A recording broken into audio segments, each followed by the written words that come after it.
Hello students, so this is lecture number 2 of gravitation, and in this video we are going to understand about Newton's universal law of gravitation, right? Newton's law of gravitation.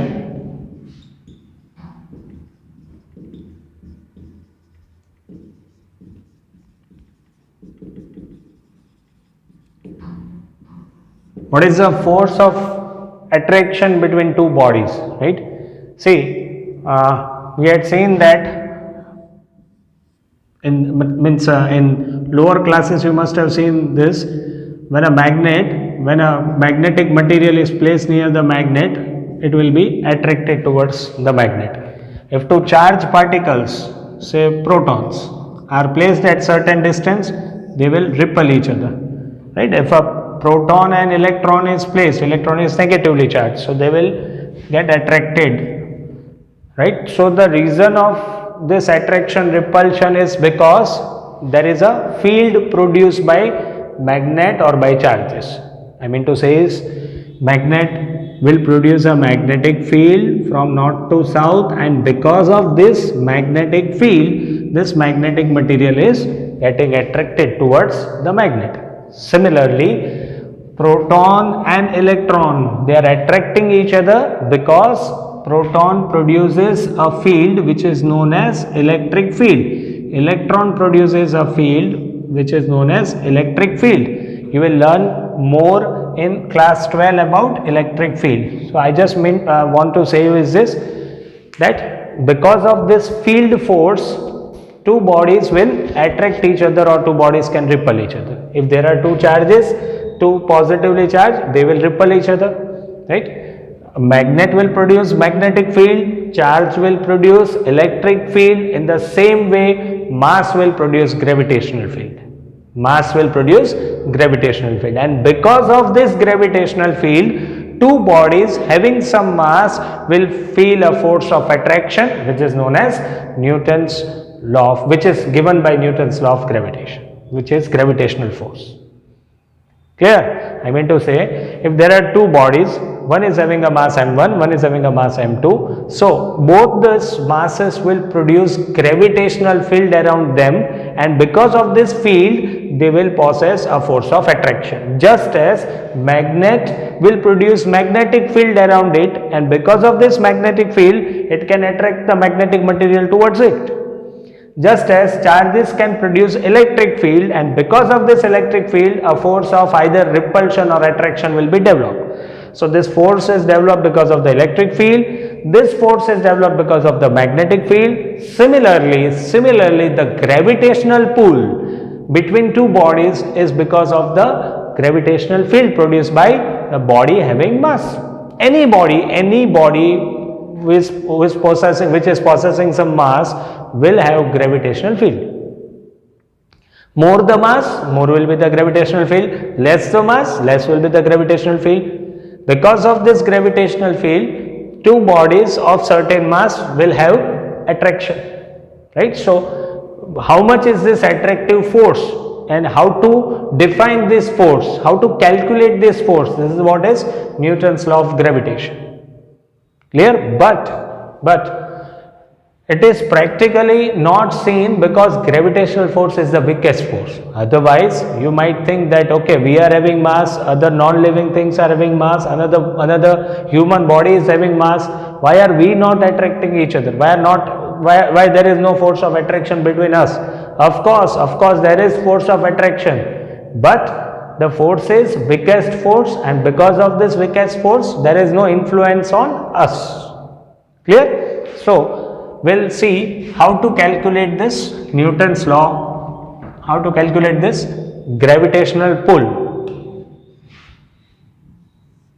Say there is a body of mass m1, this is a body of mass m2. Let the separation between them be r.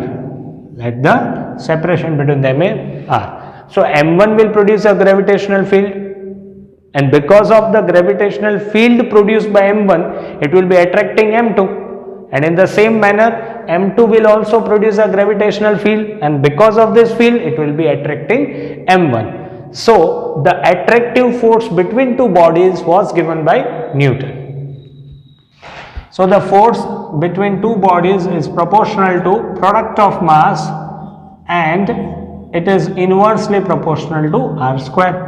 The attractive force or the gravitational force between two bodies of mass m1 and m2 will be proportional to product of mass and inversely proportional to square of the distance between them. So F will be proportional to m1 m2 upon r square.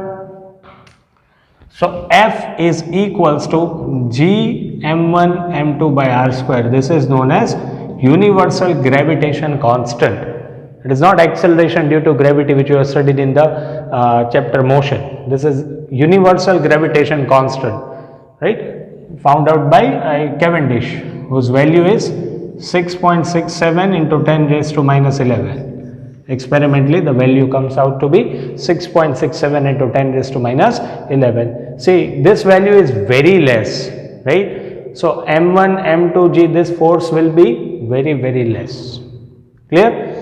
Okay, so what is the unit of G? So to find the unit of G, it will be F r square upon m1 m2, right? So unit will be Newton meter square upon kilogram square. So G will have the unit Newton meter square by kilogram square. Clear? Okay, so finally the force between two bodies governed by Newton's law, which is G m1 m2 by r square. Now see how to see the direction.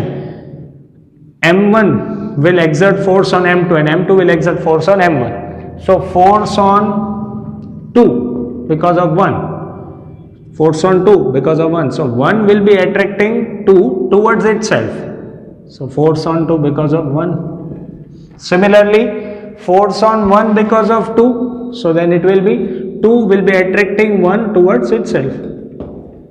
So this is how we will select the direction. Clear? Okay. Now, if the value of G is to be written in CGS unit, then what is the value? What will be its value? G is equals to 6.67 into 10 raised to minus 11 Newton. Convert Newton into dyne, say 10 raised to 5. 1 meter, 100 centimeter, so it will be 10 raised to 4 upon kilogram. Convert kilogram into gram, 1000 square, so it will be 10 raised to 6. Solve this. 6.67 into 9 minus 11 minus 2 minus 8, 10 raised to minus 8. So this is the value of G in CGS. Clear? So this is what we have just written the formula to calculate the force between two point masses, and the attractive force between two bodies given by the formula F equals to G m1 m2 by r square. Right? Now, first we will see third law of Kepler in the next video, and then we will see Newton's law of gravitation in vector form. We can also first see the vector form and then we will understand the third law. That will be completely okay, right? So now this was the definition, or this was the formula to calculate the force, gravitational force between two bodies, right? So in the second video we will see two things: gravitational law in vector form and Kepler's third law.